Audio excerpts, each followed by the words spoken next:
bought a condo on the Intercoastal, 4-bedroom, nice, beautiful place. Was the envy of all my friends at that point because I was on the water and had a condo. Sure. And then when I had 3 Hooters chicks move in with me, I was even more. It was messed up because I had buddies that, I used to call all the time, hey man, you want to watch the game now? You want to do this? And oh, well, I don't really have the money, or I don't have the, man, when them girls moved in, they'd be calling me, hey McCool, when you get off work? I'm like, I get off at 6 every day. Why? Well, I'm at your house to see if you want to hang out. I bet you are. You know what I mean? It's like, but they were all cool. And they paid my mortgage for me. And which is, yeah, you know what's coming on that. So anyway, I'm at the floor store for a while, got them paying their rent, which covered my mortgage. So I was doing well, stacking money in the bank and all this. And I was still in and out of the drugs. And I had a terrible night where the depression and anxiety that I can get into later took over, and I tried to end it all. It was this, something I don't really like talking about, but I have openly to a lot of people. In fact, I got a Facebook message this morning about a guy that told me about the Suicide Letters song that I did saved his life. And that to me is shoot, that's it right there. That's enough. So the rest of the story doesn't even need to be told for a lot of people, but honestly, that's what I write about. I really, truly, I've been a music fan all my life, and I never knew anything about me. I still don't read music, hear music, know music, anything about it, but I write and can put the words to it. Mm-hmm. But I've always just prided myself on storytelling because that's what music was that I grew up on. It was all story. A perspective.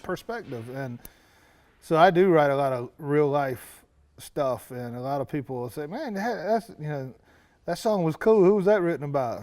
Me. Well, there's no way, because this song you said was, oh yeah, that was me too. So it's given me a lot of material, and I think it'll continue to do that. Just being able to look back on everything, and now just the life we live in such a fast-paced world, and all this social media and all the things we do. Material's never going to run dry, I don't think. Mm-hmm. People talk about writer's block. I'm like, I guess if I think about it, I go into it with a different approach.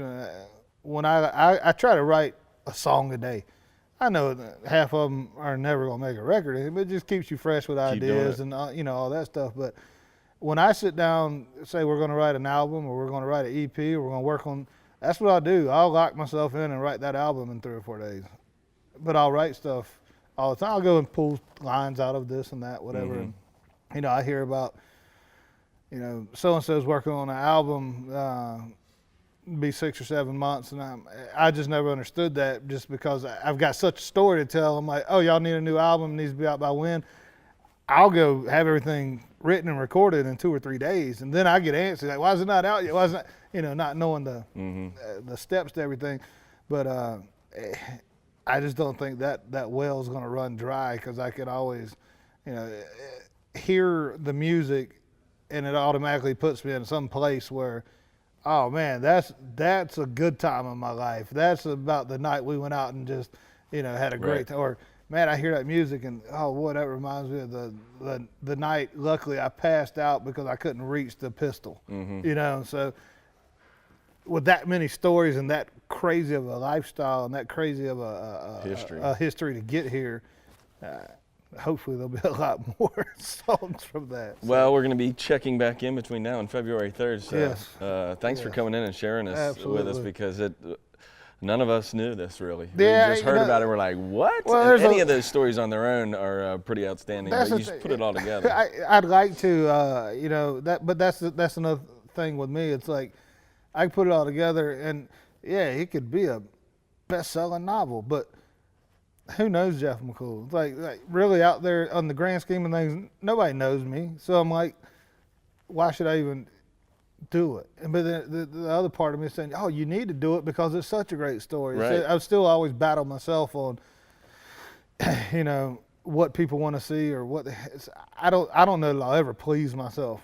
That's the bitter truth to it. But I'm always going to keep trying. You got to keep striving for it, right? That's the thing. So yeah, it's been it's been a story, but the sad thing is Chris Farley's not here to play me. Play me if it ever would. I guess Jonah Hill's blown up enough to where he might be able to play. Yeah, you'd have to give him like 3-foot lifts because he's only short, he's right. like 5'6". But no, we'll see what comes next. I guarantee it's not going to be anything of the norm, but at least it won't be completely out there. I'll remember everything from now on. So. But yeah, that story, and like you said, a lot of people here didn't even know about it because so much of it is. It's embarrassing, but then again, I've learned to accept that without that, I wouldn't be here, like right. you said. Mm-hmm.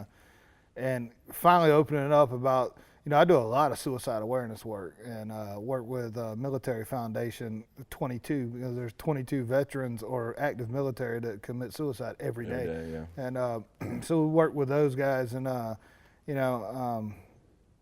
didn't realize when I'd put out a few of those songs that. Like I said, just this morning, about every other day or two, I'll get a letter or an email. You said, people still send handwritten letters. That's cool. I know. I didn't even know they still exist. I don't even know how much a stamp costs anymore. But like I said, when somebody says, "Man, I heard that song and it saved my life," or compels them enough to reach out. To know that it saved one person. Okay, I feel like, man, you accomplished something. So shoot, that's it. That, and then when you're tied up in lawsuits, you know that you've gotten somewhere too. So, that's what my dad told me not too long ago. It's like, well, once you get to a profession, because he had to deal with this in the school system. Once you get deep enough in your profession that people are suing you, you're doing something right. I was like, okay, cool. So bring them on. Got attorneys from here to PA.